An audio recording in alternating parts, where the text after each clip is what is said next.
আমাৰ গাঁৱত কৰোণা মানে এনেকুৱাকৈ হ'ব পাৰে। আমাৰ গাঁৱত যিবিলাক ল'ৰা আছে সেই বেছিভাগ ল'ৰাই আমাৰ অসমৰ বাহিৰত কাম কৰিবলৈ গৈছে আৰু সিহঁতে এতিয়া তাত যি কৰোণাৰ যি আতংক, সেই আতংকৰ ভয়ত গাঁৱলৈ আহিছে আৰু গাঁৱলৈ অহাৰ ফলত ঘৰলৈ আহিছে আৰু ঘৰত সিহঁতে বন্ধ হৈ থকা নাই, আবদ্ধ হৈ থকা নাই, সিহঁতে গাঁৱত ঘূৰি ফুৰিছে।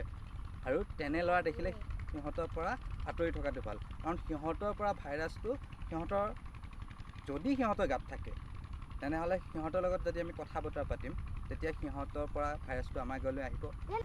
আৰু এইকেইদিন মানে আমাৰ গাঁৱৰ মানুহবিলাকে ইঘৰৰ পৰা সিঘৰলৈ যোৱা যিটো কাম, সেই কামটো বাদ দিব লাগে।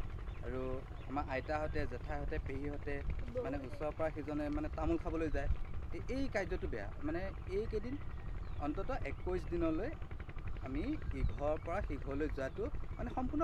আৰু মানে আমি এইকেইদিন কোনেও যদি কাৰোবাৰ ঘৰত যাওঁতে বাধা দিয়ে, কিন্তু আমি বেয়া পাব নালাগে। এইটো নিজৰে ভাল যে সি মোৰ ঘৰলৈ আহিছে, মই বাধা দিছোঁ, সেই মানুহজনে বেয়া পাইছে, তেনেকুৱা নহয়। বা মই যদি কাৰোবাৰ ঘৰত গৈছোঁ, কোনোবাই যদি মোক যাবলৈ বাধা দিছে, তেনে ক্ষেত্ৰত আমি বেয়া পাব নালাগে। এইটো আমাৰ ভালৰ কাৰণে। আৰু পৰাপক্ষত আমি যিমান পাৰোঁ নোযোৱাটোৱে ভাল, যাবই নালাগে। আমি ইঘৰৰ পৰা সিঘৰলৈ যাব নালাগে, বা ইঘৰৰ পৰা সিঘৰলৈ বস্তু অনা নিয়া কৰাৰ ক্ষেত্ৰত আমাৰ গাঁৱলীয়া মানুহবিলাকে বেছি সেই কামটো কৰে।